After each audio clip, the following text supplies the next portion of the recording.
So we did the first few steps where we found our differential contribution to the magnetic field of each individual stripe of that infinite current sheet.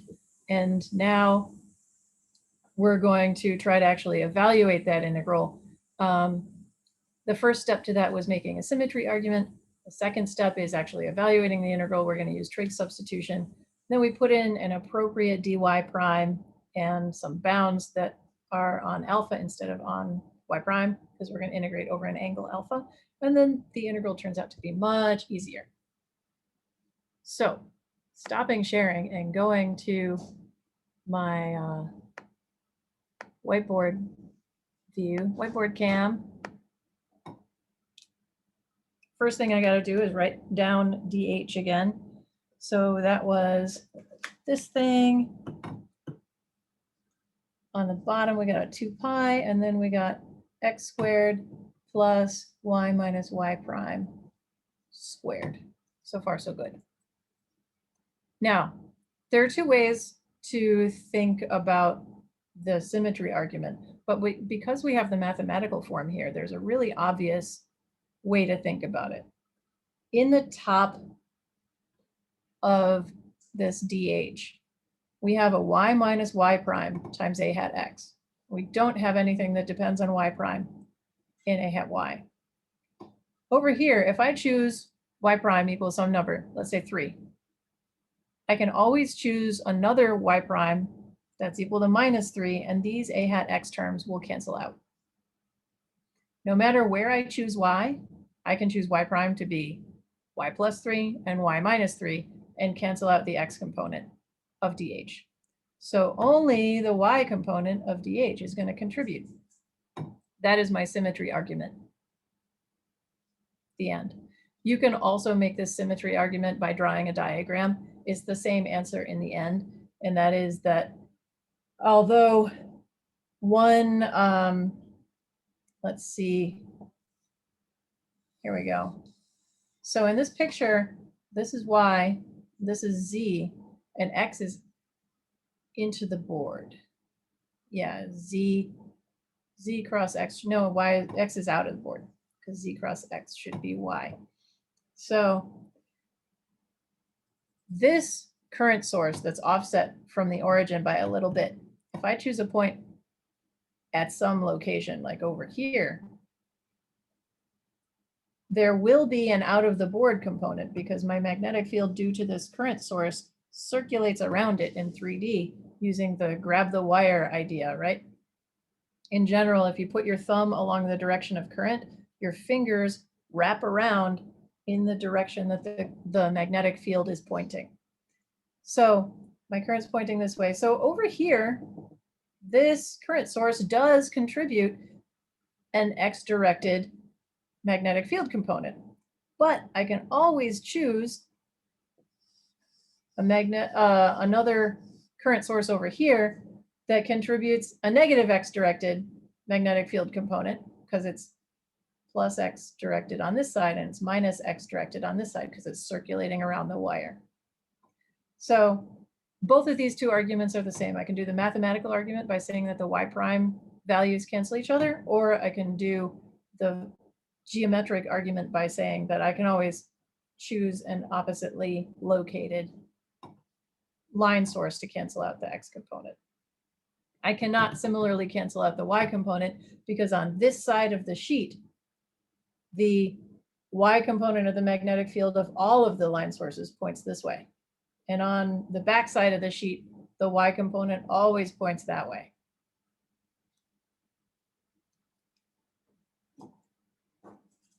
So that was step one, my symmetry argument. So I can actually just get rid of this a hat x component of dh because we don't care, and we're just going to name this dhy. Then I need to evaluate the integral. I'm going to evaluate integral dh. Ta-da, done, right? No. What I'm really doing here is integrating from minus infinity to infinity a hat y, k over 2 pi. All these things are constant, so they can go outside the integral. x dy prime over x squared plus y minus y prime squared. This is not great. I don't actually know how to directly evaluate this integral. This is kind of crazy. But it is made of a triangle, and it's pretty easy to write this in terms of an angle and evaluate that. And that one actually turns out to be very simple and beautiful. So let's do it. What we're going to say is, I'm going to make a little more room so you can see the bottom. I'm going to think about this triangle right here. The bottom is x. This is a right angle. This is y minus y prime. And this is that distance that we're calling rho prime, which is just the thing that was under the square root. But now it's squared, so it's not under a square root anymore. So I can write that x over the stuff in the square root is equal to the cosine of this angle, which I'm going to name alpha. And I can also write that y minus y prime is equal to x times the tangent of alpha. In general, what you need is a shape that looks like some stuff that exists in the integral. Stuff in integral. And you need another formulaic form that can be used to relate your variable of integration to your new variable of integration, which is going to be alpha. So the old variable of integration was y prime. So we can do that. The next step that we need to do is actually figure out dy prime in terms of alpha. So we're going to take the derivative with respect to alpha of this whole thing. And what you get is that dy prime d alpha is equal to x times the derivative of tangent is minus secant. So we're going to do minus x, sorry, secant squared alpha, and then we move this d alpha over here. That's kind of weird until you see that x, remember that x is cosine? Well, x divided by this thing is cosine. So this x can be thought of as cosine alpha times the thing in the square root. So here's what we've got.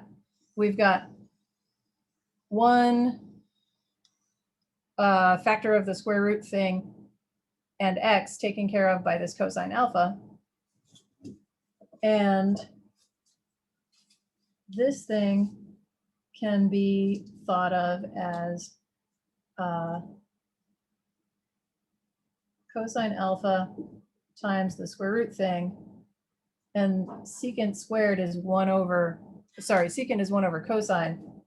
So divided by cosine squared alpha.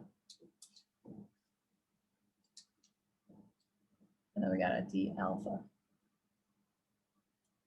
So this cosine go away. And then we have, yeah, then we're in good shape.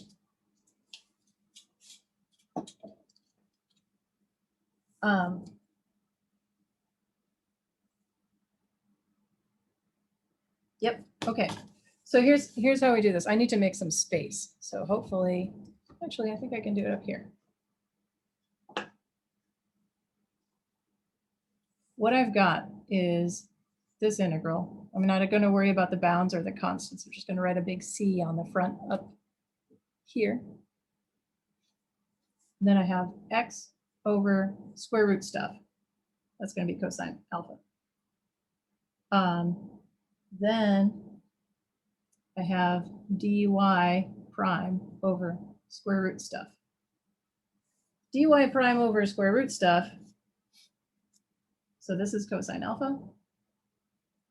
And dy prime over square root stuff turns out to be, oh, I got a minus sign that I dropped over here. There we go. Square root stuff over cosine alpha d alpha. Oh, sorry, and that's the square root stuff disappears because I need to move this square root stuff over here under the dy prime. So it's minus 1 over cosine alpha. There we go. That's how it's supposed to work out.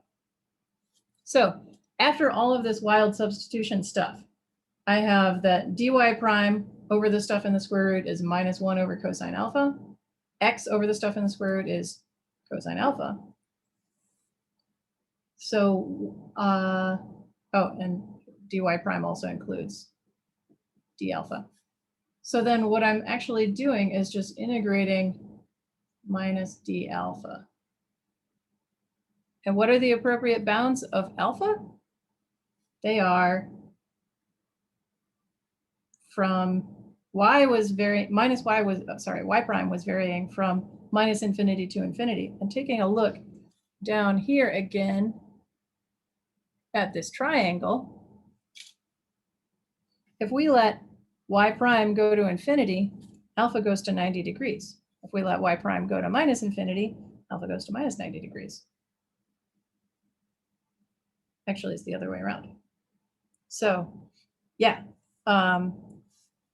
minus y, so minus infinity goes to 90 degrees, plus infinity goes to minus 90 degrees, or pi over 2 to minus pi over 2.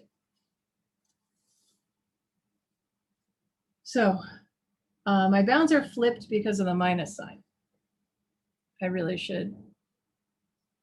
There we go. So I'm going from minus infinity goes to pi over 2, and plus infinity goes to minus pi over 2. And I can switch the minus sign on my bounds by also switching the minus sign on the integrand. So get rid of that minus sign and that minus sign, add a new minus sign. Now I'm integrating d alpha from minus pi over 2 to pi over 2. So I just get pi. The whole thing works out to pi times some constants. And those constants were right here, a hat y k over 2 pi. So the whole thing works out to k a hat y over 2.